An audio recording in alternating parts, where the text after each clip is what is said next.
In today's video, we'll be looking at mobility exercises for the upper cervical spine or the upper region of the neck. So if you have pain in the upper part of your neck, you have neck stiffness, or maybe headaches that wrap around one side of your head, these will be exercises for you to implement. If you're new to my channel, my name is Dr. Tom Walters. I'm an orthopedic physical therapist. So again, in today's video, we're looking at mobility exercises for the upper cervical spine. Now, when you look at YouTube videos for neck mobility, most of them are going to focus on the entire neck as a whole.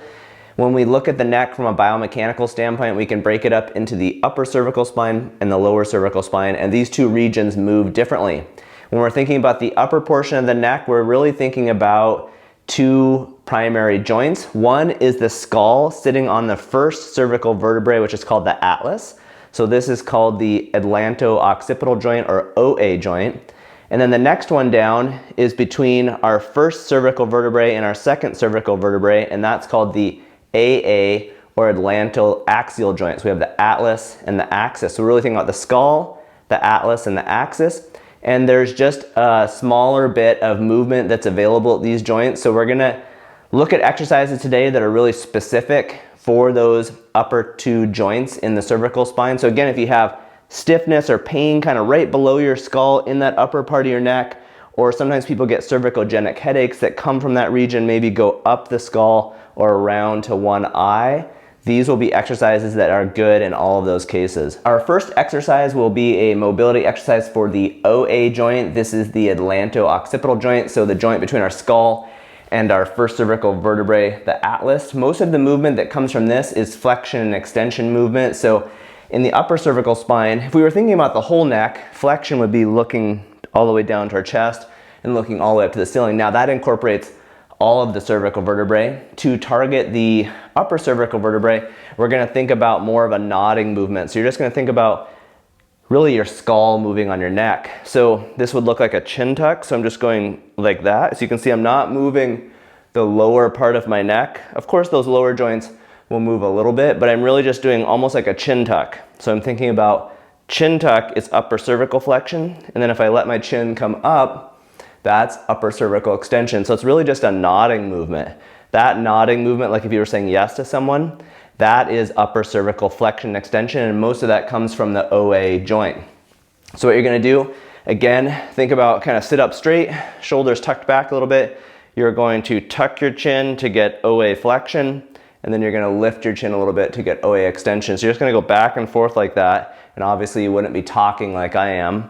So you're just gonna go back and forth to work upper cervical flexion and extension. Be careful on extension not to look up too high and move into those other joints. We're really trying to be specific about controlling the upper cervical spine, and again, especially that OA joint in between the skull and the atlas. Okay, so for this one, go for 10 or 15 reps, and you can spread these throughout the day to work on upper cervical flexion and extension. Our second exercise now will target the second joint down, the AA joint, which mostly gives us rotation.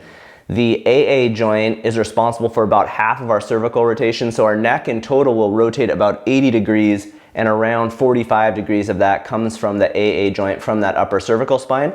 So to do your best to target the upper cervical spine, what you're gonna do is sit up straight. You're gonna do a little bit of a chin tuck, so we're getting some upper cervical flexion, and then you're gonna rotate. You're gonna keep that chin tuck, and you're gonna rotate just as far as you can. Now, if you isolate it correctly, you'll get about 45 degrees of rotation, and then your neck will kind of lock and get stuck. If you let the chin tuck go, then your neck will rotate through full range of motion. So try to prevent that. You're gonna chin tuck to lock the lower cervical spine out, and then rotate, really isolating the upper cervical spine, back to center, and then the other direction. So it's gonna feel like kind of a restricted movement, but the goal here is really to target that upper cervical spine and that AA atlanto-axial joint. So like the first exercise, go for 10 to 15 reps each direction, and I usually like to have people do this, you know, somewhere around 3 to 4 times, spread throughout the day, so you don't have to do all the sets together. Take breaks throughout the day every couple hours and work through these mobility exercises. Okay, so that is the second one. It's upper cervical rotation. For our next two exercises, we're now going to work on strengthening these two movements. So then first one here, you're gonna lie on your back, and we're gonna do an upper cervical chin tuck isometric to help strengthen the deep cervical flexors that help with this upper cervical flexion extension movement. So what you're gonna do here is lie on your back. A lot of you have probably seen this one before. We give it out a lot in physical therapy for strengthening the neck. What you're gonna do here is, like we did before in sitting, we're gonna tuck our chin, kind of give yourself that double chin, which creates upper cervical flexion. And then you're gonna lift your head just until it comes off of the surface, just a small space in between. You want to keep that chin tuck as long as you can and keep your head right in this position. So this is an isometric strengthening exercise for those upper cervical flexors. It will of course strengthen many of the muscles along the front side of your neck. If you hit a point where you hit pain or it's really tired, just set back down. You can kind of rest it, shake it out. You're going to try and go for 3 to 5 reps of this, holding for as long as you can. So again, tuck your chin, create that upper cervical flexion, and then lift your head just until it comes off of the surface. You don't want to lift too high. You don't want to be way up here. You want to be just off of the floor. And again, thinking about that chin tuck. If you notice your chin is starting to come untucked, that means your muscles are fatiguing. And if you hit that point, then just set your head down and rest. Again, think about somewhere in the neighborhood of 3 to 5 reps and maybe holding each one for somewhere between 10 to 30 seconds. All right, our last exercise is a strengthening exercise for upper cervical rotation. For this one, you're going to get into a quadruped position, so you'll be on your hands and knees. You're going to kind of tuck your shoulder blades down, and like we did before, you're gonna tuck your chin in, so kind of lock your neck into that position. And then you're going to rotate as far as you can. Again, it's going to be about 45 degrees, working on just that upper cervical rotation. You'll know if you're keeping it locked in because you'll stop right there. You won't go, if we just let the whole neck go, you'll keep rotating. So kind of tuck your chin in, rotate. And the nice thing about this position is that gravity is causing the weight of our head to act as a bit of resistance. So we're going to get a little bit of a strengthening effect. So tuck that chin in, rotate right until your stopping point. Come back to center, tuck again, and then rotate the other direction. And you're gonna go back and forth so you get around 10 repetitions to each side. I'm calling this a strengthening exercise, but it's really kind of more of a neuromuscular control exercise. You're really learning how to control those upper cervical spine segments. And when we learn to control our joints better, not only can it help improve movement, but in a lot of cases it can help to reduce pain and reduce tightness. Okay, so that is our last exercise. It is the quadruped upper cervical rotation exercise. Thanks for checking out today's video. I hope you find these exercises to be helpful. If you need a more comprehensive program for neck pain, I would encourage you to check out my book and my app. In the head and neck chapter in my book, this first program on page 147 is just called neck pain. But this one is going to be really good if you've got, again, generalized neck pain or stiffness.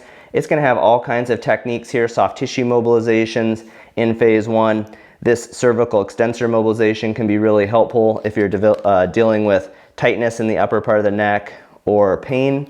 So we'll have those exercises. In phase 2, we'll have thoracic mobility exercises, stretches, and all of the programs in the book guide you through 3 phases, and of course have pictures of me doing the exercises. Each part of the body has its own chapter, so the book is a great DIY resource. And then I also have a Rehab Science app, and the app also has programs for the entire body. If we go down here to the head and neck section, you'll find all these different programs: headache, cervical nerve pain, neck pain, TMJ pain. And the neck pain program will take you through 3 phases just like the book, but all of the exercises are videos, so it's me explaining how to perform the exercise. And again, sort of a more comprehensive program. The other cool thing about the app is that every week I do office hours on Zoom, so you can come in and talk with me directly and ask me any questions that you may have.